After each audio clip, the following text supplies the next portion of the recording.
Turning now to a News 3 Investigate story we've been bringing you updates on. A Madison pastor's run-in with police this year leading to child sexual assault charges was not the first time he'd been put on law enforcement's radar. Investigative reporter Naomi Coles digs into a different case from 2 years ago, one where people who saw what happened were never asked to talk about it.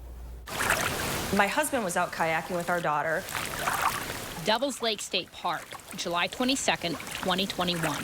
Just swimming around, kids are playing in the water. Tammy and her husband saw a man in the water holding a girl with several children nearby. What made me really uncomfortable was the fact that you could tell his hand was on her bottom, but the way he was holding her and the way his hand was positioned, I feel like it wasn't just stopping at the bottom. You know, my husband would never hold our own children of that age in that position. And You had to guess how old the girl was. honestly, I would guess right around 9, 10, 11. Father, we bow before you now. We thank you for your word. Fast forward to 2023. Bob Stein, a pastor at Midvale Baptist Church in Madison and a leader at Kids Best Child Care, he's now facing first-degree child sexual assault charges.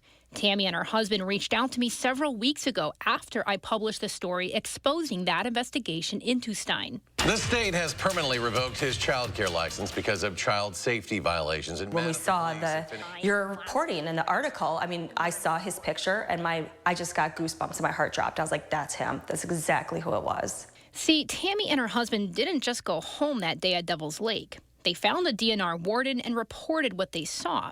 Another family nearby did the same, and then silence. Did any officer ever reach out to you and ask you the kinds of questions that I've just asked you? None whatsoever. And we actually kept watching in the news, hoping that we would see something come from it, knowing that, you know, we saw something.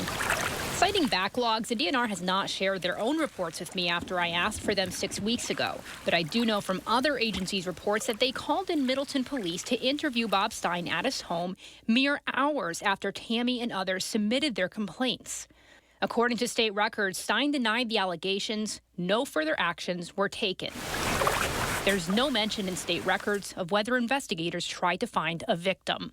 The very first step is going to be going out and interviewing the people who actually saw what they claim to have seen. Former police chief and UW-Platteville law enforcement professor Pat Solar says interviewing witnesses should happen first. We need to do our homework on these individuals before we even think of sitting down and interviewing them, particularly when we're talking about a serious case. I sat down with DNR Captain Jeremy Plotz to find out what happened with those witnesses. He agreed to answer some of my questions. When this type of complaint happens to the DNR, what's the best practice? What's the standard procedure that's going to kick in? We're going to gather evidence, any evidence that's available. We're going to interview and take statements from, any available witnesses, potential victims, and suspects involved. 2 of the 3 witnesses that saw that in 2021 have come forward to me since I started this reporting and said they were never contacted for interviews. I can't really comment on the specifics of the case in 2021. I can tell you that we did do an investigation. I'm confident that it was a thorough investigation, and it did not result in charges at that time. But Bob Stein did face charges later. First-degree child sexual assault charges where he's accused of assaulting another child at his daycare. That case is ongoing, but it's severe enough the state permanently revoked his child care license and Stein resigned from the church while maintaining his innocence. I want to have a conversation with you on With the News. No conversation to be had. This year's charges are not related to what happened or didn't happen at Devil's Lake over 2 years ago. Is a complete investigation done when there's no interviews of witnesses? I'm confident that a thorough investigation was done.